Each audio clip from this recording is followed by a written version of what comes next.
നമ്മൾ ഈ ഇൻ ചെയ്ത് ടൈയും കെട്ടി ഇവരുടെയൊക്കെ മുൻപിൽ ചെന്നിരിക്കുമ്പോൾ നമ്മുടെ വിഷമം എന്താണെന്ന് ഇവർക്ക് മനസ്സിലാവില്ല. സാറ് കുറെ ഇന്റർവ്യൂ ബോർഡ് ഇരുന്നതാ, കമ്പനിയുടെ MD ആയിരുന്നു. ഇപ്പോ നമ്മുടെ കൂട്ടത്തിൽ ഒരാള്. ഇതാണ് കാലത്തിന്റെ തിരിച്ചടി എന്ന് പറയുന്നത്. ഇത് സ്ക്രിപ്റ്റാണ് മാഡം.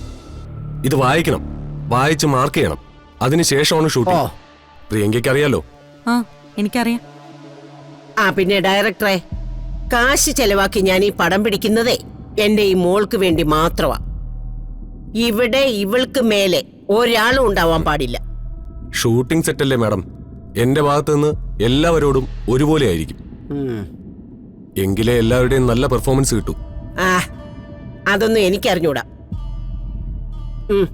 നീ പറഞ്ഞോടി മോളെ, ഈ നിൽക്കുന്ന കൂട്ടത്തിൽ ഏതെങ്കിലും ഒരുത്തനെ നീ വേണ്ടാന്ന് പറഞ്ഞ ഈ നിമിഷം മുത്തശ്ശി പറഞ്ഞു വിട്ടോളാം. നോക്കാം മുത്തശ്ശി, ആദ്യം ഷൂട്ട് തുടങ്ങട്ടെ. പ്രിയങ്ക സീൻ വായിച്ചില്ലേ? വായിച്ചു സർ. ഗെറ്റ് റെഡി, നമുക്ക് സ്റ്റാർട്ട് ചെയ്യാം. ഓക്കെ സർ, പോവാം മുത്തശ്ശി.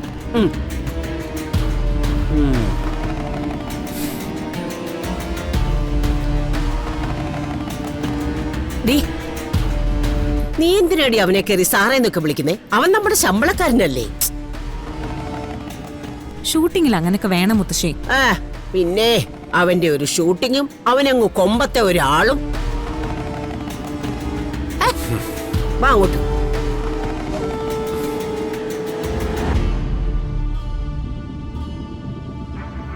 എന്താ സാറേ, തള്ള വിവരക്കേടുമെല്ലാം പറഞ്ഞോ?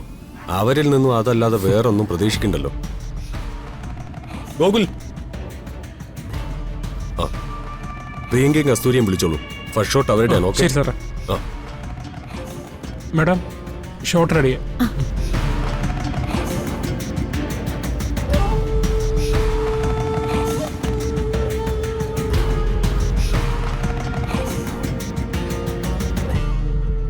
Madam, shot ready.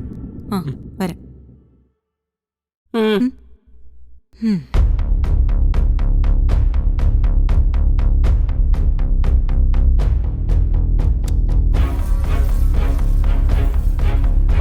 അതെ പ്രിയങ്ക, ഹോട്ടലിൽ നിന്നും കൊലപാതകം കണ്ടതിന് ശേഷം നിങ്ങൾ രണ്ടുപേരും പുറത്തിറങ്ങി നിൽക്കുന്ന സീനാണ്.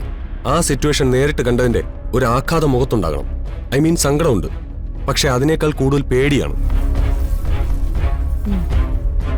കൂട്ടുകാരിക്ക് എന്ത് സംഭവിച്ചു എന്നുള്ള ഒരു ടെൻഷൻ പ്രിയങ്കയുടെ മുഖത്തും. ഇതെല്ലാം അറിഞ്ഞിട്ടും പ്രിയങ്കയുടെ മുന്നിൽ ഒന്നും അറിയാത്തവളെ പോലെ അഭിനയിക്കുന്ന ഭാവം കസ്തൂരിയുടെ മുഖത്തും. സോറി സർ, എന്റെ ഫസ്റ്റ് ഷോട്ടില് ഇങ്ങനൊരാളുടെ കൂടെ അഭിനയിക്കാൻ എനിക്ക് ബുദ്ധിമുട്ടുണ്ട്. അല്ല, നമ്മളിത് പ്ലാൻ ചെയ്താണല്ലോ. എനിക്ക് എന്റേതായ താല്പര്യങ്ങൾ കാണുമല്ലോ. ഫസ്റ്റ് ഏതെങ്കിലും സോളോ പ്ലാൻ ചെയ്താൽ മതി.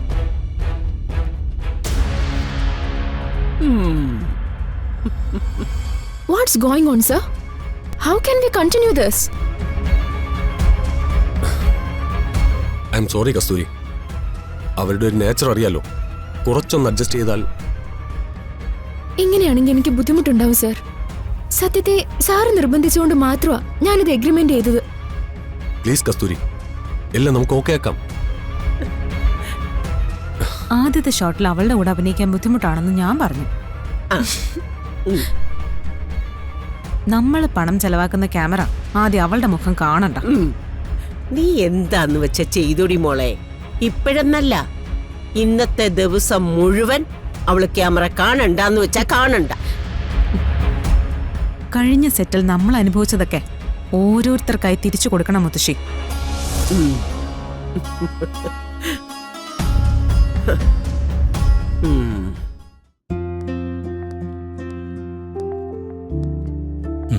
ഹലോ.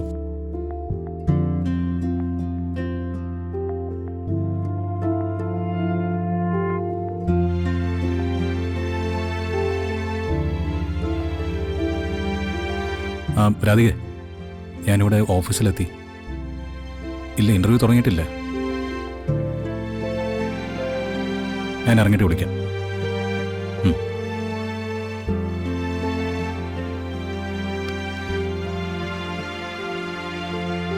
ഇവിടുത്തെ സ്റ്റാഫ് ആവുക എന്ന് പറഞ്ഞാൽ ലോട്ടറി അടിച്ചതിന് തുല്യമാണ്. ആനുകൂല്യങ്ങളുടെ പെരുമഴയാണ്. അത് കിട്ടിയാലല്ലേ. ഇന്റർവ്യൂവിന് വരുന്നത് പ്രതീക്ഷയും കൊണ്ടല്ലേ? ഇവിടെ വന്നിരുന്നിട്ട് പിന്നെ ഇതിനെക്കുറിച്ച് പറഞ്ഞിട്ടെന്തിനാ?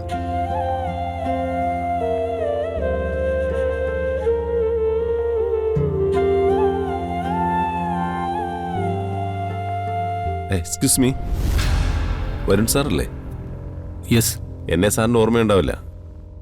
കണിമംഗലം ഗ്രൂപ്പ് ഓഫ് കമ്പനീസിൽ ഞാനൊരിക്കൽ ഇന്റർവ്യൂവിന് വന്നിരുന്നു, സെയിൽസ് മാനേജറുടെ. ആ ഓ, അന്ന് ഞങ്ങൾക്ക് ക്വാളിഫിക്കേഷൻ എക്സ്പീരിയൻസ് ഇല്ല എന്ന് പറഞ്ഞു വിട്ടു. അതൊരിക്കലും മനഃപൂർവ്വം ചെയ്തായിരിക്കില്ല.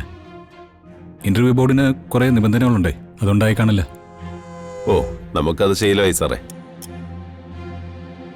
അല്ല, ഇവിടെ ഇന്റർവ്യൂ ചെയ്യുന്ന സാറാണോ? സാറിന്റെ കമ്പനിയുടെ സിസ്റ്റർ കൺസേണോ മറ്റോ ആണോ ഇത്? ഇല്ല, കണിമംഗലം ഗ്രൂപ്പുമായിട്ട് ഇവർക്കൊരു ബന്ധവുമില്ല. കണിമംഗലം ഗ്രൂപ്പുമായി ഇപ്പൊ സാറിന് എന്തെങ്കിലും ബന്ധമുണ്ടോ? എല്ലാം ഞാൻ അറിഞ്ഞു സാറേ. എൻ്റെ ഒരു റിലേറ്റീവ് ഇപ്പൊ അവിടെ വർക്ക് ചെയ്യുന്നുണ്ട്.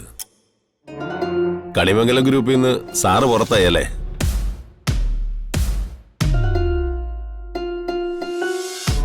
അല്ല, അന്നത്തെ ഇന്റർവ്യൂവിൽ സാറ് സെലക്ട് ചെയ്ത ആള് തന്നെയല്ലേ കമ്പനിയുടെ തകർച്ചയ്ക്ക് കാരണം? ബെഞ്ചമിൻ. നമ്മൾ ഈ ഇൻ ചെയ്ത് ടൈയും കെട്ടി ഇവരുടെയൊക്കെ മുൻപിൽ ചെന്നിരിക്കുമ്പോ നമ്മുടെ വിഷമം എന്താണെന്ന് ഇവർക്ക് മനസ്സിലാവില്ല. സാറ് കുറെ ഇന്റർവ്യൂ ബോർഡ് ഇരുന്നതാ, കമ്പനിയുടെ MD ആയിരുന്നു. ഇപ്പോ നമ്മുടെ കൂട്ടത്തിൽ ഒരാള്. ഇതാണ് കാലത്തിന്റെ തിരിച്ചടി എന്ന് പറയുന്നത്. അന്ന് ഇദ്ദേഹത്തിന്റെ മുൻപിലിരുന്ന് നമ്മൾ അനുഭവിച്ച വിഷമം ഇപ്പൊ ശരിക്കും സാറിന് മനസ്സിലാവും.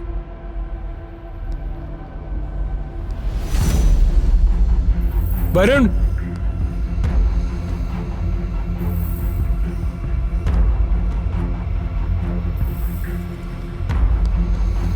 അടി കിട്ടിയാൽ ഇവന്മാർക്ക് പഠിക്കും. അഹങ്കാരം കൊണ്ട് തന്നെയാ തകർന്നു കുത്തി താഴെ വീണത്.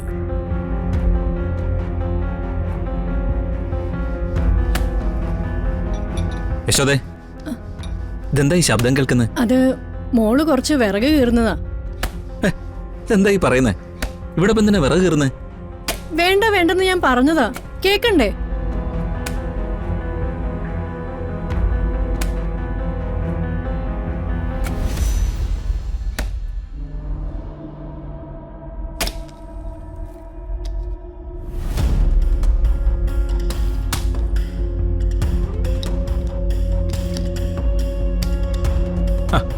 ഇതെന്താ മോളെ നീ കാണിക്കുന്നേ? അച്ഛാ, ഇതേ ഈ വിറകടുപ്പിൽ പാചകം ചെയ്യുന്ന ആഹാരത്തിന് രുചി കൂടുന്നല്ലേ അച്ഛൻ തന്നെയല്ലേ അങ്ങനെ പറയാറ്? നമ്മൾ ആളുകൾക്ക് ഭക്ഷണം ഉണ്ടാക്കി കൊടുക്കുമ്പോ അങ്ങനെ ഉണ്ടാക്കി കൊടുക്കാം. എന്നാലും മോൾ ഇതൊക്കെ ചെയ്യാന്ന് പറഞ്ഞാ നീങ്ങ മാറിക്കേ, അച്ഛൻ ചെയ്തു തരാം. അച്ഛനോ? ഈ വയ്യാതിരിക്കുന്ന ആളോ? അതൊന്നും വേണ്ട. ഒരു കാര്യം ഞാൻ പറയാം, എന്തെങ്കിലും ഒരു കാര്യത്തിന് തുനിഞ്ഞിറങ്ങിയെന്ന് പറഞ്ഞിട്ട് ശരീരവും മനസ്സും നോക്കാതെയുള്ള ഒരു അഭ്യാസവും വേണ്ട.